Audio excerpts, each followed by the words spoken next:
Let's get to Andrew. Andrew, it's Rick. How you doing there, buddy? Doing great, Rick. Thanks for having me. Oh, I'm glad to be had. So,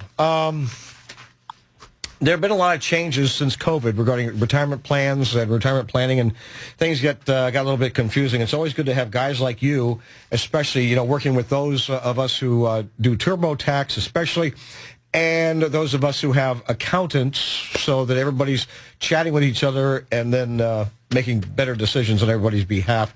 What is this deal on the higher education IRA penalty exceptions? Yeah, so we do a lot of work, obviously, with, near retirees, and things like that. Inflation has been a huge concern over the last year and a half. I will tell you, if you look 10, 20 years, just think about the rising costs of higher education, college education expenses, and things like that. It's insane. Yeah, I have a little one at home, and I'm terrified when she's going to college. But yeah, just looking at the average cost for college in particular for 2022, 2023 for private colleges, it's almost $40,000 a year. God. Now the other thing too, and I have a lot of friends who have kids who are in middle school and even high school now. And they look at, well, maybe I'll do a 529 plan, things like that. But then it looks like that might not be a good idea because it may not pay for everything for college. If they go to a trade school, obviously it works then. And I've got one friend who said that he talked to somebody, and I said, "Oh, Dan White people?" He said, "No." I said, "Well, wrong choice." And he laughed at me. But he said that if he actually does an annuity, and puts that money in there, they can take the money out, tax-free or tax-preferred, because it's already been taxed. I'm not sure how he structured it, but it can be for moving expenses. It can be for a number of things that might not be covered in the 529 plan. I thought, well, that's kind of interesting. Well, a lot of different ways that you can fund, college education. I will tell you, not a lot of people have those types of accounts set up. So, what ends up happening is, for most people, their savings is, what they have in the bank and what they have in a retirement plan. So, there's a special exception if you're not 59 and a half, specifically with IRAs, if you're using those funds for higher education.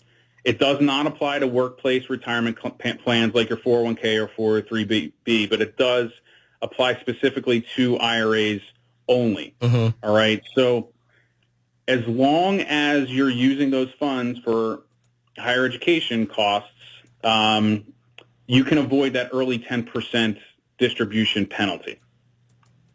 So if you're using some money from your IRA for either yourself, your spouse, child, even grandchild, and you're not, 59 and a half yet, there is no early 10% penalty. Yes, there is ordinary income taxes on it, but again, you can avoid that penalty. Now, for most people, ideally, you don't necessarily want to tap into those retirement plans, but obviously, situations occur where you need money. Right. And, that's unfortunately for some people, the only option. So there is that special exception. If you're not 59 and a half, you have to pull money specifically for those higher expenses, higher education. It does make sense because people start off, they say, oh, okay, well, I'm going to do a 529 plan. Okay, fine. What are you going to do? I'm going to do $100 a month. Oh, okay. And what if you have it in something that averages like 5% a year? It's fairly consistent, probably fairly conservative. Fine. Now, if you do that, well, oh my gosh! I mean, that's only like just a little calculation here on the laptop. At the end of 18 years, that $100 a month at 5% is only $35,400. Now you think only? Yeah, because like when Andrew's kid goes to college, it's not going to be a whole year's. I mean, in 18 years from now, that could be just for a semester. I know it scares you, isn't it? A little bit. Yeah, a little bit. I can hear you shaking. I hear the bones rattling. It is because you live in the real world and you understand how these things work and how they function. So, you do $200 a month, and maybe it's like $74,000 or something if you do decently well, 5% a year, something like that. I have no idea what the cost of college is going to be in the future, but it's not going to be less than today, I don't think. Do you? I do not believe so. Yeah. And it's really a shame because it never had to happen, but that's a topic for another day. So bottom line is, let's say you've put $100 a month in. Here it is 18 years later, and you got like 35 grand, and you're thinking, all right, well, nowadays that's 1 year. So you're right. Yeah, I might have to pull money out of the IRA. But when you do that, you certainly want to be paying it back while you can, right? It's the IRA? Yeah. No, not necessarily paying it back. I mean, you can make contributions to it, if you qualify, things like that. Yeah.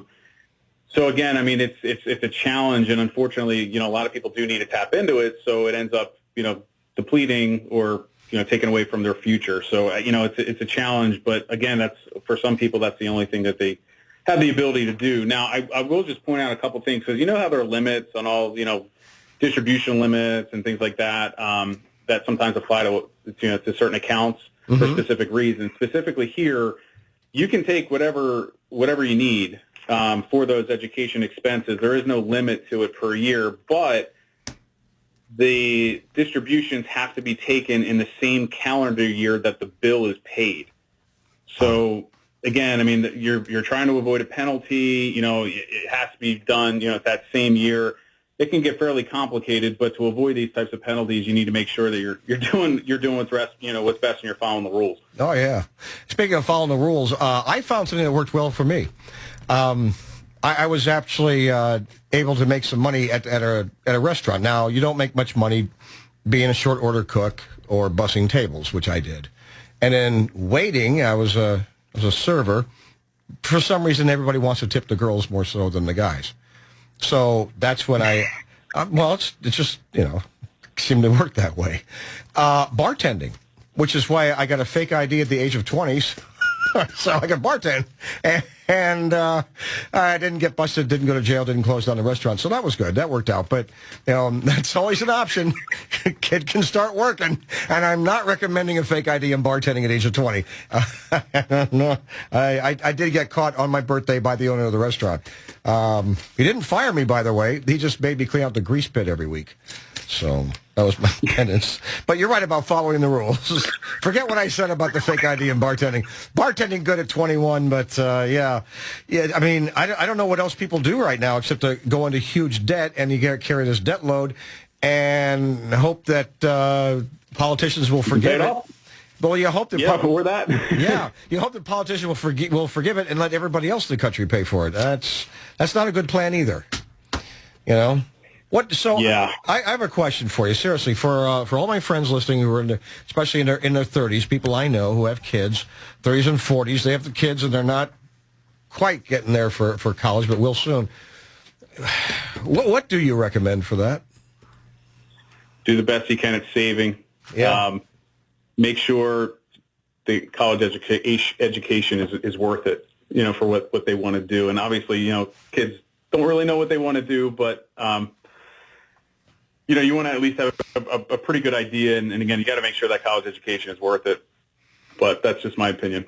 And it's a good one. It's a fine one. Go to community college for a year or two and see what grabs your interest. Save a heck of a lot of money, and then transfer those credits over to DSU, University of Delaware, Wilmington University, something like that, and then follow those dreams that you've decided are going to be yours.